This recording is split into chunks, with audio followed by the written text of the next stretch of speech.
One of them has a reputation for being rude, the other for being blunt. But somewhere between a Parisian café and an Amsterdam bike lane, the question becomes genuine. Who is actually nicer? The answer is not as obvious as the stereotypes suggest. So instead of trading clichés, we are going to compare the French and the Dutch across 8 categories, from first impressions to national identity, and let you decide. Let's start where every cross-cultural encounter begins, the moment you walk in the door. Walking into a social situation in France and the Netherlands can feel like arriving at 2 completely different kinds of party. In France, the first impression is often formal. There are rules, unspoken but real. The bisou, the handshake, the way you address someone as vous until told otherwise. It can feel cold to outsiders, especially to people who expect instant warmth. But that formality is not distance, it is respect. The French are signaling that they take the interaction seriously and that you should too.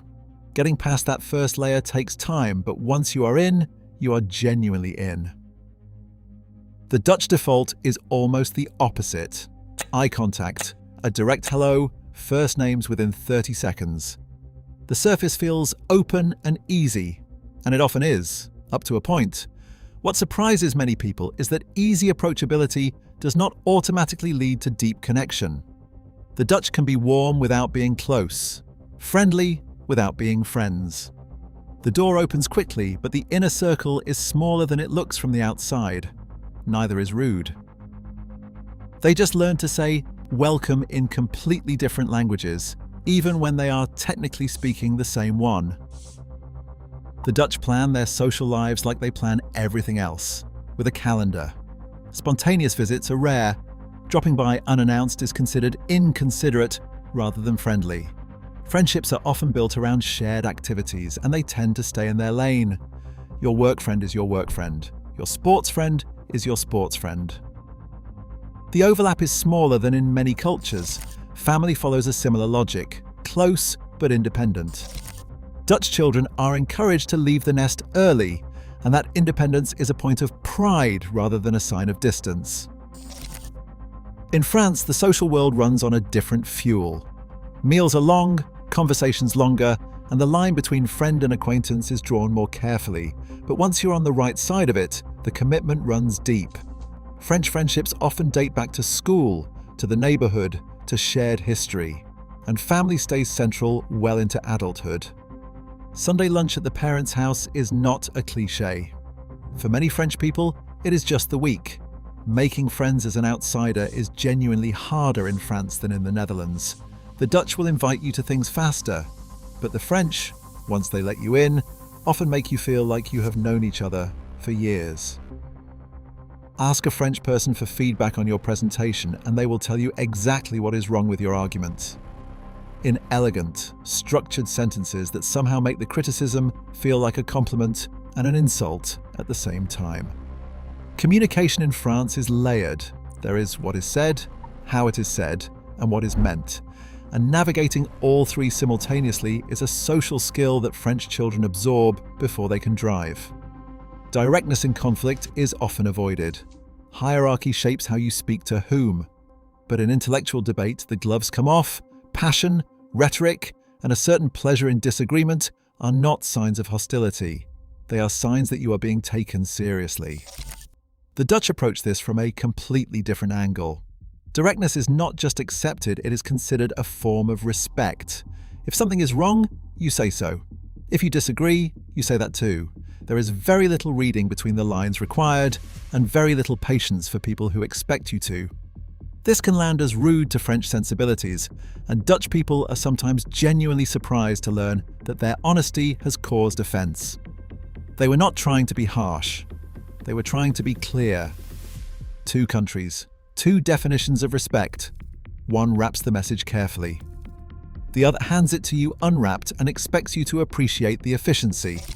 If you are enjoying this kind of comparison, hit subscribe, your nationality might be next. Ask a French person what they do for a living and watch how they answer. Job titles matter. Where you studied matters more. France's elite universities create a hierarchy of intellectual credibility that shapes careers, networks, and self-image for life. Ambition in France is often tied to prestige, to being seen as serious, to occupying a position that carries weight. The boundary between work and identity is blurry in a way that the Dutch would find exhausting. The Dutch relationship with work is fundamentally more pragmatic. A job is something you do well and then you stop doing when the day ends. Part-time work is normalized across all income levels and age groups. Ambition exists, but it tends to express itself quietly through competence, efficiency, and results, rather than title or institution. Bragging about how hard you work is not a flex in the Netherlands. It is more likely to raise an eyebrow. The gap shows up most clearly in how each culture talks about success. The French respect the person who climbed the right ladder. The Dutch respect the person who built something that works. Same finish line. Very different ideas about what makes the race worth running. Splitting a bill in France is normal and unremarkable, but invite a French person to your home and the dynamic shifts completely. They arrive with wine, often flowers, and a clear intention to stay. Generosity in France lives in the occasion, the effort of the table, the length of the evening, the sense that the meal is not just food, but a performance of care. Money is handled practically in public. In private, it is handled with real attention. The Dutch reputation for frugality is not entirely unfair, and the Dutch are usually the first to acknowledge it.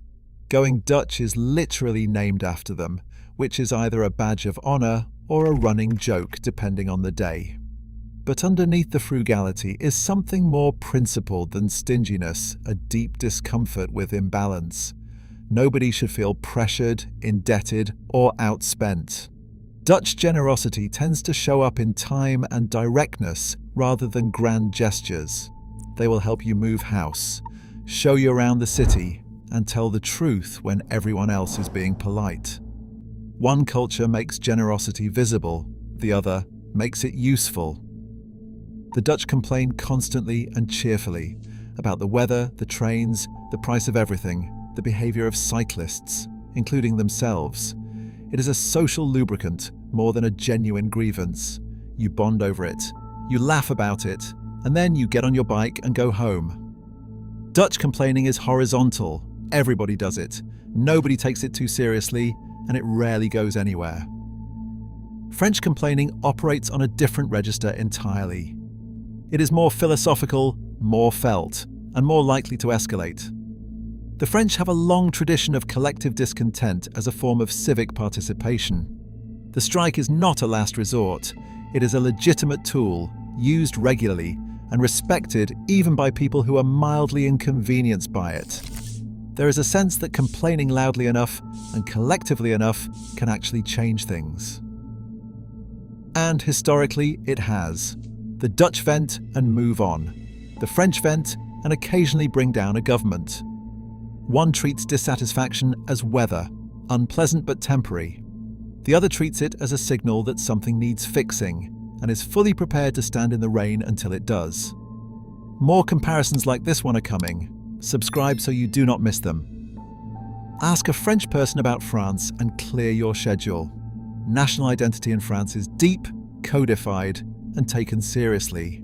The language, the cuisine, the philosophy, the Republican values. These are not just cultural traits, they are articles of faith.